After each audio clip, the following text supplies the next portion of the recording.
ಬಿಡುಗಡೆ ಅದಕ್ಕೆ ದೊಡ್ಡ ಕಾಂಟ್ರಿಬ್ಯೂಷನ್. ಒಂದು ಮರಣದಂಡನೆ ಬಗ್ಗೆ ಕನ್ನಡದಲ್ಲಿ ಒಂದು ಬಹಳ ಗಂಭೀರವಾದ ಚರ್ಚೆ ಆಗೋದು ಕಾರಣವಾದ ಸಿನಿಮಾ ಬಿಡುಗಡೆ. ಯಾವಾಗ ಒಬ್ಬನಿಗೆ ಪ್ರಾಣ ದಾನ ಮಾಡೋ ಶಕ್ತಿ ನಮಗಿರಲ್ವೋ ಆಗ ಅವನು ಪ್ರಾಣ ಹರಣ ಮಾಡೋ ಹಕ್ಕು ನಮಗೆ. ಕನ್ನಡದಲ್ಲಿ ಮೊಟ್ಟ ಮೊದಲನೇ ಬಾರಿಗೆ ಡಾರ್ಜಿಲಿಂಗ್ ಮತ್ತು ಕಾಂಚನಗಂಗಾನ ಶೂಟ್ ಮಾಡಿದಂಥ ಸಿನಿಮಾ ಬಾನಿಗೆ ನೀಲಿ ಮೇಘಕ್ಕೆ. ಈ ಹಾಡಿನಲ್ಲಿ ರಾಜ್ಕುಮಾರ್ ಬೇರೆ ಬೇರೆ ಡ್ರೆಸ್ಗಳನ್ನು ಹಾಕ್ಕೊಂಡಿರ್ತಾರೆ, ಸುರಸುಂದರ ಅಂಗ.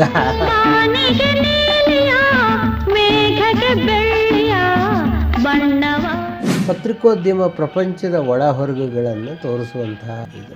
ಪತ್ರಿಕೋದ್ಯಮದ ಬೇರೆ ಬೇರೆ ಮೊಗ್ಗಲುಗಳನ್ನು ಕನ್ನಡದಲ್ಲಿ ಮೊಟ್ಟ ಮೊದಲು ತೋರಿಸಿದಂಥ ಸಿನಿಮಾ. ಪೇಪರ್ನವರು ಅಂದ್ರೆ ಮನಸ್ಸಿಗೆ ಬಂದದ್ದನ್ನ ಬರೀತಾ ಅವರಿವ್ರನ್ನ ಹೆದರ್ಸ್ಕೊಂಡಿರೋರು ಅಂತ ನೀವು ತಿಳ್ಕೊಂಡಿದ್ರೆ ಅದನ್ನ ಇವತ್ತಿಲ್ಲಿ ಮರೆತು ಬಿಟ್ಟು. ಈ ಸಿನಿಮಾಕ್ಕಾಗಿ ರಾಜ್ಕುಮಾರ್ ಅವರು ಸೆಂಟ್ರಲ್ ಜೈಲಿಗೆ ಹೋಗಿ ಅಲ್ಲಿ ಕೈದಿಗಳನ್ನು ನೋಡಿ ಅವರ ಮನಸ್ಥಿತಿಯನ್ನು ಅಧ್ಯಯನ ಮಾಡಿ ಆ ಭಾವಗಳನ್ನೆಲ್ಲ ತಗೊಂಡು